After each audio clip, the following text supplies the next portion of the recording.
कहानी का शीर्षक है उम्मीद से ज़्यादा मिला। पुरुषोत्तम बाबू सरकारी नौकरी से रिटायर होकर आराम की जिंदगी बिता रहे थे। बेटी काजल का विवाह अपने ही शहर के एक अध्यापक के पुत्र से 2 साल पहले ही कर चुके थे। बेटा आकाश एक प्राइवेट बैंक में काम करता था और पत्नी मंगला सुगढ़ गृहिणी थी। पत्नी के सहयोग से ही उन्होंने अपनी सीमित आय में ही बच्चों को सेटल किया और अपना मकान भी बना लिया था। अब वे आकाश का विवाह करके अपनी आखिरी जिम्मेदारी से मुक्त होना चाहते थे। बहू के संबंध में मंगला जी की एक विशेष इच्छा थी। अपने साथ उठने बैठने वालों के मुख से जब नौकरी वाली बहू की बातें सुनती थी तो सोचती कि काश मुझे भी नौकरी वाली बहू मिल जाए। शादी ब्याह को सेटल कराने में उनका छोटा भाई निरंजन बहुत माहिर था, सो अपनी पसंद बताकर आकाश के लिए पत्नी ढूंढने की जिम्मेदारी उन्होंने निरंजन बाबू को दे दी। निरंजन बाबू ने भी इस काम में तनिक भी देर नहीं की और अपने ही गांव के एक परिचित की बेटी नीलिमा, जो सुंदर सुशील होने के साथ साथ मंगला जी के ही शहर के एक अस्पताल में बच्चों की डॉक्टर भी थी, से आकाश के विवाह की बात चला दी। मंगला जी के लिए तो लड़की नौकरी करती है यही बहुत था और पुरुषोत्तम बाबू ठहरे पत्नी के अनुचर। बस एक दिन मंगला जी सपरिवार अपने होने वाली बहू को देखने चल दी। आकाश और नीलिमा ने भी एक दूसरे को पसंद कर लिया और उसी दिन अंगूठी पहनाकर सगाई की रस्म पूरी कर दी गई। शुभ मुहूर्त में मंगला जी ने बेटे का विवाह कर दिया और नीलिमा को बहू बनाकर ले आई। भरा पूरा परिवार और सहेली जैसी ननंद काजल का स्नेह पाकर नीलिमा बहुत खुश थी।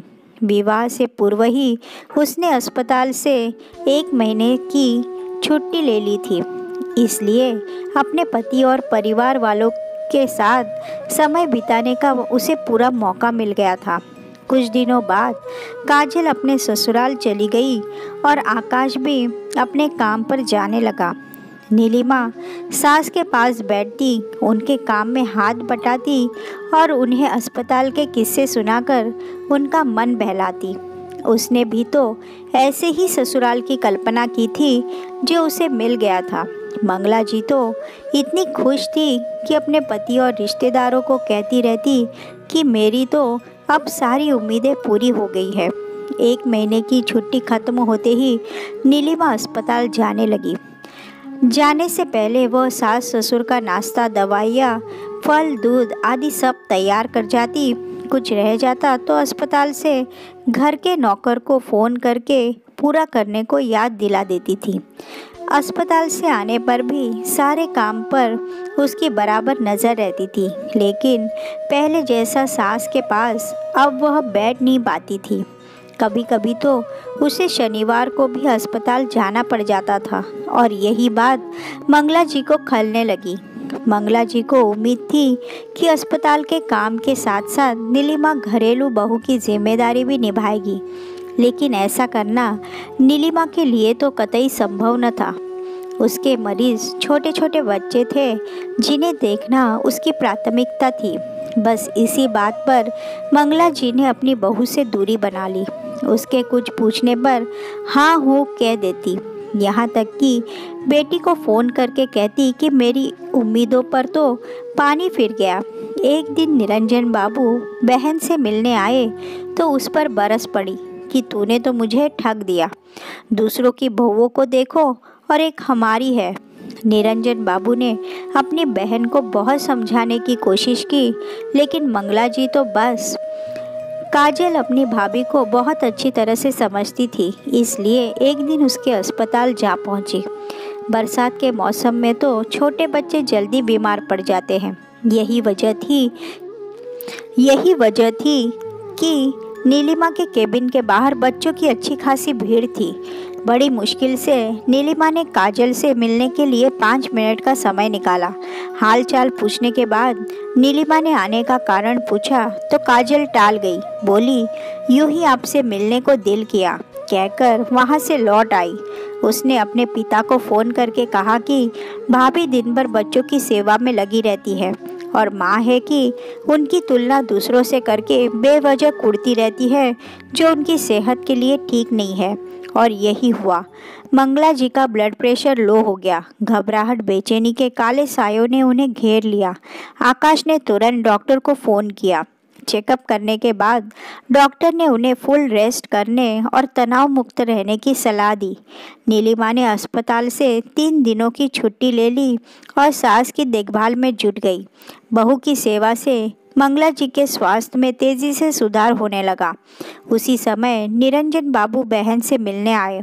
मंगला जी ने कुछ कहना चाहा तो निरंजन बाबू ने उनके मुंह पर अपना हाथ रख दिया और बोले, दीदी, दूसरों की बहुएं कैसी भी हो, आपकी बहू जैसी कभी नहीं हो सकती। आपके बदले व्यवहार को देखते हुए भी नीलिमा के चेहरे पर शिकन तक नहीं आई। काजल अपने ससुराल में है, बेटा अपने काम पर, तो इन सब की कमी नीलिमा ही तो पूरी कर रही है ना। आपने तो उससे बहुत सारी उम्मीदें लगा ली थी, जिसे पूरा करने की वह हर संभव कोशिश वह कर रही है, लेकिन क्या आप उसकी उम्मीद पर खरी उतरी? निरंजन की बात सुनकर मंगला जी सोचने लगी। तभी नीलिमा सूप लेकर आ गई। जीजा जी से मिल आता हूँ कहकर निरंजन बाबू चले गए और नीलिमा सूप रखकर जाने लगी तो मंगला जी ने उसका हाथ पकड़कर रोक लिया। बोली, बहू, तुम्हें पाकर मेरी तो सारी उम्मीदें पूरी हो गई, लेकिन मैं कुछ नहीं। कहते हुए उनकी आंखों से आंसू बहने लगे। नीलिमा उनके आंसुओं को पोंछते हुए बोली, मम्मी जी, मुझे तो आपने उम्मीद से ज़्यादा दिया है। आकाश जैसा केयरिंग पति और काजल जैसी प्यारी ननद मिलने के बाद तो मेरी सारी तमन्नाएं ही पूरी हो गई हैं। अच्छा, अगर ये बात है तो मेरी एक इच्छा और पूरी कर दो, मंगला जी ने हंसते हुए कहा। आज्ञा दीजिए मम्मी जी, हमारे बीच में आए जी शब्द को हटा दो। मम्मी जी नहीं, सिर्फ मम्मी कहो। सुनकर नीलिमा मम्मी कहकर अपनी सास के गले लग गई। दोनों की आंखों से भावनाओं का समंदर बहने लगा। दरवाजे के बाहर खड़े पुरुषोत्तम बाबू अपनी पत्नी का नया रूप देखकर चकित थे। सास बहू के नए रिश्ते देखकर वे भी भावुक हो उठे और अपनी आंखों के भीगे कोरों को पोंछते हुए मन ही मन ईश्वर को धन्यवाद देते हुए बोले, हमारी बहू पूरे परिवार के उम्मीद पर खरी उतरी है।